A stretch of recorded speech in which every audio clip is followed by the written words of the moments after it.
So let's say, for example, when we are talking about refugees within our own country, um, let's just one of the most talked about people who were displaced from their own countries are the Kashmiri Pandits who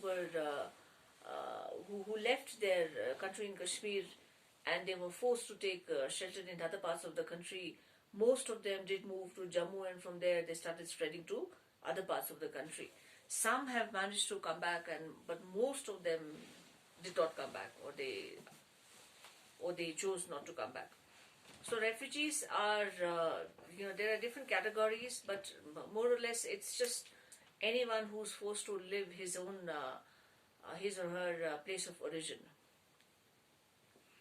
So the third lines, I hope you understood till here. Keep on making notes, please, with a pencil on your book itself. The third stanza says, in the village churchyard, there grows an old yew. Every spring it blossoms anew. Old passports can't do that, my dear. Old passports can't do that. When this is one of the best parts of all the four seasons,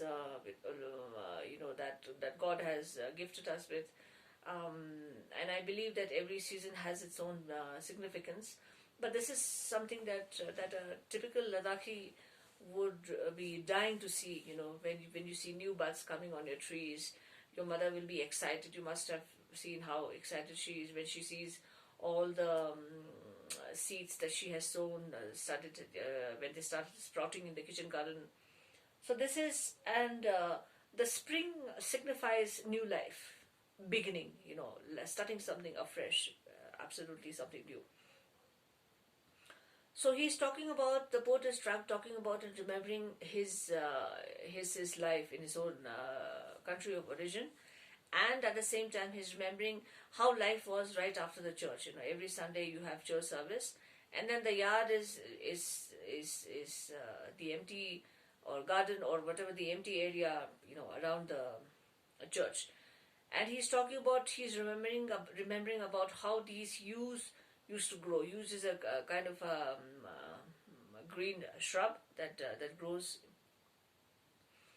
and every spring it blossoms anew. Every spring, like how we have springs right now, it used to blossom. New leaves used to come on that, and new flowers used to come on that yew tree, yew plant. And as spring signifies everything new,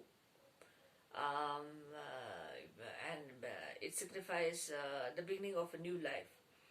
Old passports can't do that. I hope you know what a passport is. Passport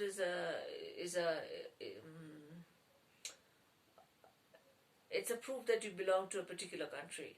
If you have a passport, you are allowed to travel to other countries also, even though you don't belong to that country, even though you have not taken citizenship in that country, but you're allowed to travel for work, for leisure, for travel, for holidays, and then you come back. So every time you travel to your new country, they'll put a stamp on your passport, which shows that you have been traveling legally as per the rules and regulations of the country that you're visiting and your own country. Yeah.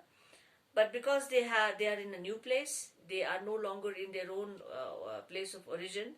So the passport that they're holding of their own country is invalid. It does not hold any importance. And every passport has a validity time. Usually passports are valid for 5 to 10 years. So now, because they are forced to leave their country and their passport has expired, so the poet is trying to say that old passports have no value. We have no proof that we belong to a particular country because our passports have expired. Old passports can't do that, my dear. Old passports can't do that. Again and again, the poet is trying to mention that his difficulty being a refugee, his difficulty to be recognized as a human being. This is not. This poem is not about whether you belong to a particular country or not. This poem is about human dignity. God has created you and I In the same way, every person has different personalities, but more or less we all have the same physical structure and characteristics. Even if the characteristic details are different, but more or less we do all look alike. We have two hands, two arms, two eyes, and things like that. So, but the social stigma about where you are not treated as a human being just because you are a refugee and you're living in a new country, that is where the difference starts. So, this is what the poet is trying to say. And the fourth stanza is that the consul banged the table and said, if you just turn back, please keep a habit of referring to the dictionaries like how we used to do in the class. Consul, it says that, let's say for example, if I am an Indian citizen and I'm working for the government of India and I'm working in Japan, yeah, but in Japan I'm representing my country. So if any Indian citizen who is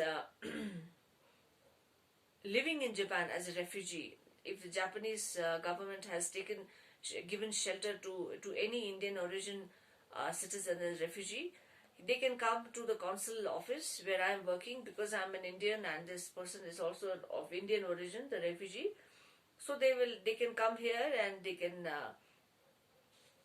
help me with anything that is that they are facing, any difficulty that they are facing, because I'm representing my country. So that's how it works. So the refugee, the poet is trying to say that when in this new country, wherever they are now, when the narrator is trying to say, when the refugees went to the consul department, saying that, let's say for example, I'm in India and you are also in India, we are not getting recognition, we are not able to live here, please help us.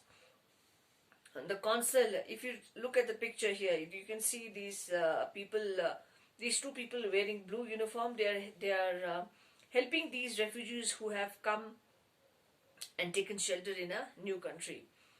And bang the table. Bang is when you make a fist and you try to make a this is just a statement to show your disagreement, that you're upset. That you started banging. If you have got no passport, you are officially dead. But we are still alive, my dear. We are still alive. Such is the agony of refugees. The passport is the social, diplomatic, political recognition that you belong to a certain country. So if your passport has expired, and if you're not living, and you're living in a new country where you're not allowed to live, it doesn't matter whether you are living in that country legally or illegally. Another question that comes in pictures is that there are so many people who go to developed countries. Most of the people, go abroad. Let's say Canada, Germany, France, United States of America, United Kingdom, just to look for a better life. Just to hope for a better life for them and their children. So some people go legally as per the rules, and some people take illegal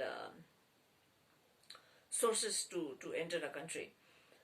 So, but here, these people, even though they have taken the legal procedure to enter that country, taken shelter, but because their passports have expired, so the consul department says that, that your passports have expired, this is an old passport, and because your passports have expired, that means you are officially dead.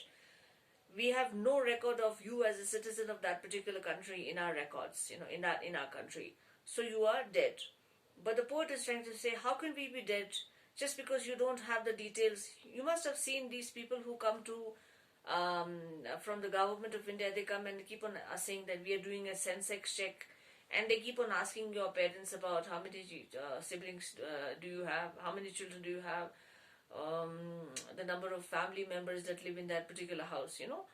He said that we don't have any check on the number of people because you have no passport. Another question is that how can you have a valid passport because you are forced to leave your country? So in order to renew a passport, you need to go to your own country, which they are not allowed to do. So this is the question, so they are squashed everywhere, from both sides. And the consul department, everyone says that because you don't have a valid passport, so you are dead. as per our records, our country's records. And the poet is saying that, but we are still alive. Can't you see we are still alive? So they are not wanted in their own country. They are not wanted in the new country, which is a very, very difficult part. And where should they go? But they're still alive physically. Even the records say that they are not alive, but they are still alive. And that is why the poet is repeating, but we are still alive, my dear. We are still alive. Went to a committee. They offered me a chair, so now the refugee has gone from one place to another. There's a phrase in English which says running from pillar to post. He tried every bit to be recognized as a citizen of a different country, and he wants to show that he wants to be given some kind of identity, in this new country. So he went to another department. He went to a committee. They were nice enough and they offered him a chair to sit, where in the previous case, the first case, the consul started banging the table saying that you are not allowed we cannot say that you are from our country because the passport is invalid. So they were nice enough to give him a chair to sit. Asked me politely to return next year. And he said, I'm sorry, we cannot do anything, but why don't you come next year and try? Imagine, where will you go for 1 year? If you have no place to go, you have a family along with you, you don't have a house, you have no money, you have no food, you have no clothes. So surviving in a new country, a country which does not welcome you, is just beyond imagination. It's very, very difficult. Understand? But where shall we go today, my dear? But where shall we go today? The poet is specifically and repeatedly emphasizing on the fact that you are talking about 1 year, you are talking about us surviving for 1 more year in this situation. We are talking about that we are dead, officially dead. But where are we going to go at this point in time? Where are we going to? What are we going to do with our lives right now for 1 day? See, when you are living in a new country, starting everything new with no money, no food, no clothes, no shelter, no security. What does a house do? A house just does not make you feel happy just because you're living in a fancy house and you have a fancy bed. A house is the first thing that a human being, assumes when you are entering a house, is that it gives a sense of security, shelter. It's the protection. If you were living in a jungle, people would say that people used to start when human beings started living,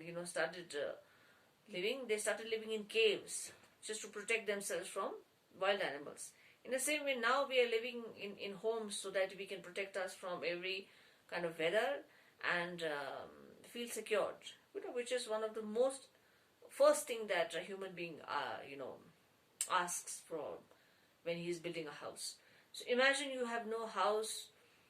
Even, let's say, for example, you were living in that country, maybe you had a bungalow, but today you are on the streets because nobody knows you, nobody wants to take responsibility for you and things like that. So he's trying to say that where are we going to go today, now? What are we going to do? How are we going to survive? How are we going to keep ourselves alive in a new country? It's a sad poem, but this is a reality about how political displacement results in. So we'll stop here and then we'll continue tomorrow. Once you view the video, please put a yes on Google Classroom, and there's a link which will take you to Google Classroom. I'll see you guys.